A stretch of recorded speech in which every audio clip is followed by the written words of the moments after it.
Bismillahirrahmanirrahim. Assalamualaikum warahmatullahi wabarakatuh.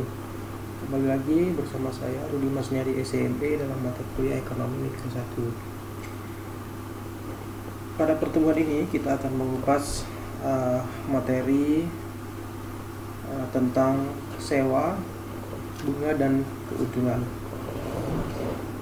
Dalam pertemuan ini kita akan fokus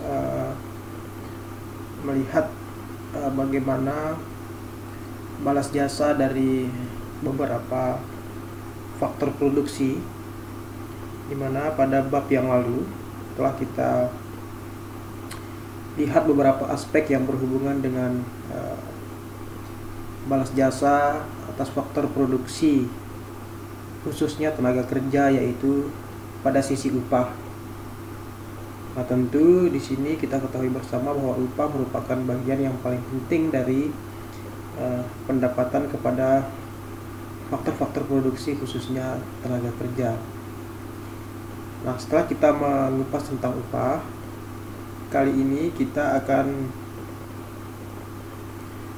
fokus terhadap 3 faktor produksi lain, yaitu tanah, modal, dan keahlian atau kewirausahaan, di mana pendapatan dari ketiga faktor produksi inilah yang kita sebut dengan sewa, yang merupakan balas jasa atas tanah, kemudian bunga yang merupakan balas jasa atas modal, dan keuntungan atau profit yang merupakan balas jasa dari keahlian atau kewirausahaan.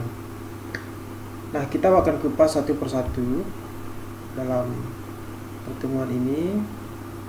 Pertama, kita akan melihat dari sisi sewa.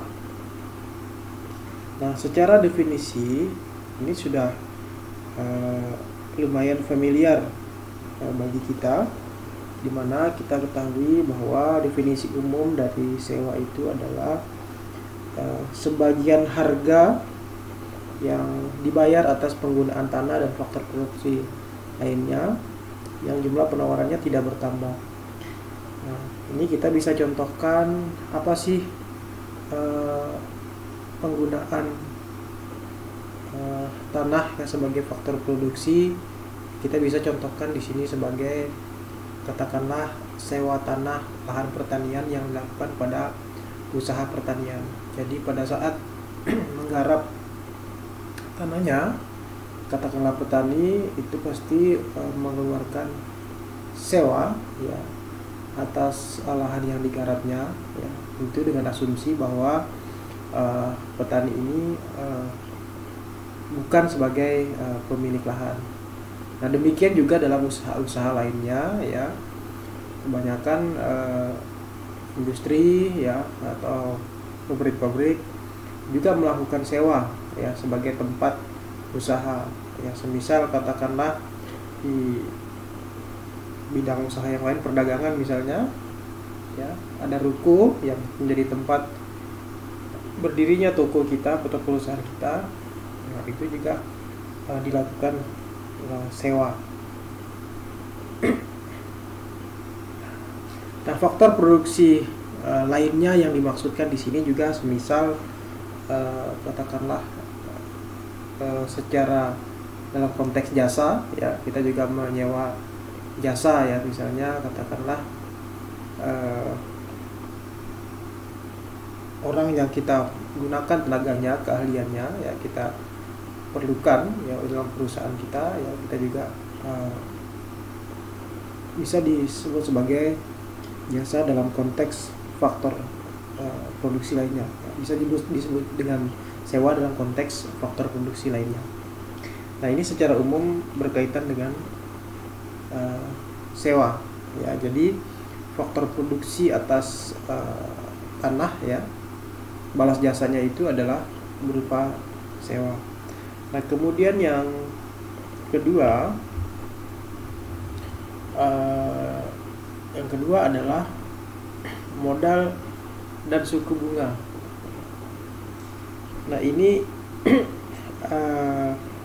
modal di sini adalah salah satu faktor produksi yang sangat penting ya, dan korelasinya dengan suku bunga adalah suku bunga merupakan balas jasa dari modal itu sendiri. Nah, tentu dalam perekonomian modern ya, perusahaan-perusahaan memerlukan modal untuk menjalankan atau memperbesar usahanya. Nah, ini modal menjadi sangat penting ya, semakin besar modal ya, otomatis itu akan merepresentasikan kapasitas perusahaan tersebut. Nah, di mana perusahaan kemudian mendapatkan modal ya, itu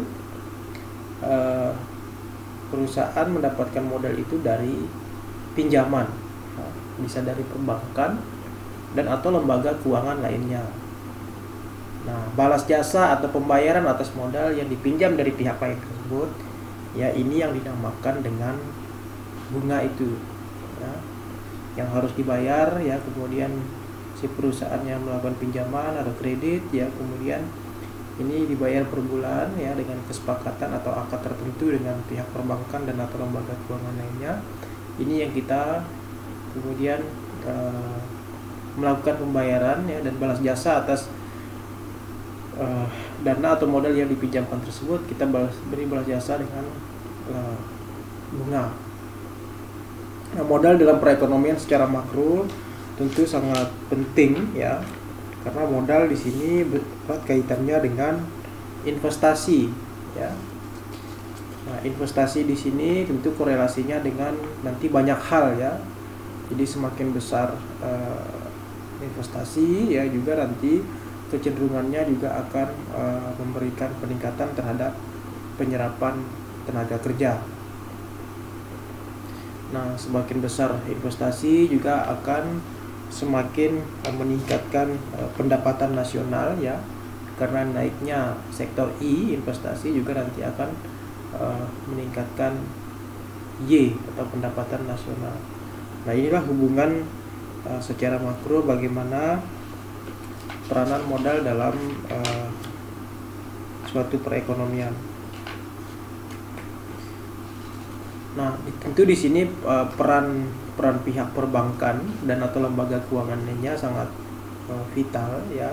Jadi salah satu fungsi dari perbankan selain menghimpun dana masyarakat dalam bentuk tabungan ya, juga bermanfaat terhadap peningkatan investasi ya, karena ada produk perbankan yang disebut dengan kredit ya, yang menjadi sumber dari investasi itu. Nah, selanjutnya setelah kita mengupas modal dan suku bunga sebagai balas jasanya, yang terakhir kita masuk kepada balas jasa atas faktor produksi keahlian atau kewirausahaan atau disebut juga dengan keusahawanan ya, di mana balas jasa tersebut disebut sebagai pendapatan pengusaha atau keuntungan. Nah, secara definisi ya, secara umum kita ketahui bersama bahwa keuntungan itu merupakan pembayaran ya kepada keahlian ya atau kewirausahaan atau keusahawanan yang disediakan oleh pengusaha. Dalam arti di sini pengusaha mendapatkan untung ya atas perusahaannya tersebut ya. Jadi setelah tenaga kerja dapat upah ya, tanah dapat sewa, kemudian modal dapat bunga. Nah, sekarang untuk kewirausahaannya atau keahliannya itu mendapat keuntungan. Pertanyaannya kemudian, lalu keuntungan yang menjadi balas jasa atas kewirausahaan ini atau keahlian ini itu dalam hal apa? Nah, di sini pengusaha dibayar itu karena dia telah mencurahkan tenaga, energi dan pikirannya dalam memikirkan perusahaan dalam beberapa hal. Seperti misalnya dia berkontribusi dalam menentukan barang apa, ya, menentukan barang apa yang diproduksi, sehingga dia akan menjadi awal dari usahanya tersebut, ya, apakah dia akan mencetak barang apa, apakah termasuk jasa, dan seterusnya. Ini disesuaikan dengan selera konsumen, ya, pendapatan konsumen, dan seterusnya. Nah, dia juga memikirkan berapa banyak barang yang diproduksi, ya, agar tidak overproduksi sesuai dengan permintaan dan penawaran. Nah, ini dipikirkan oleh perusahaan, ya. Jadi dia yang berposisi sebagai manajer, ya, dia memikirkan itu. Nah, kemudian dia juga memikirkan bagaimana caranya memproduksi barang tersebut.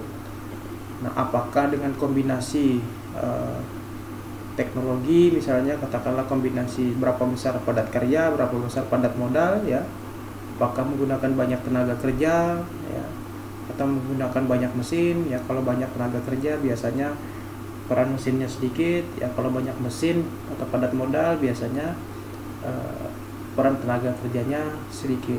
Nah, ini tentu bukan perkara mudah, ya, dalam memanage, ya, menentukan barang apa, berapa banyak, bagaimana caranya.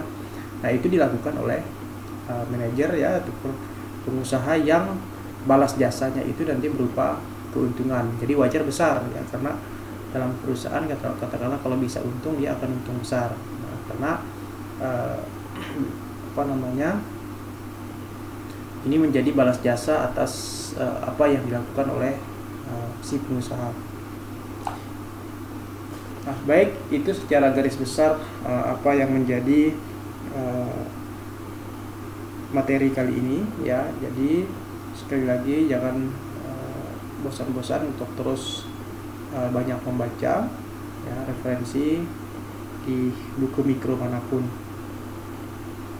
Oke, kita akan lanjutkan pada pertemuan selanjutnya. Lebih kurang mohon maaf. Wabillahi taufiq wal hidayah.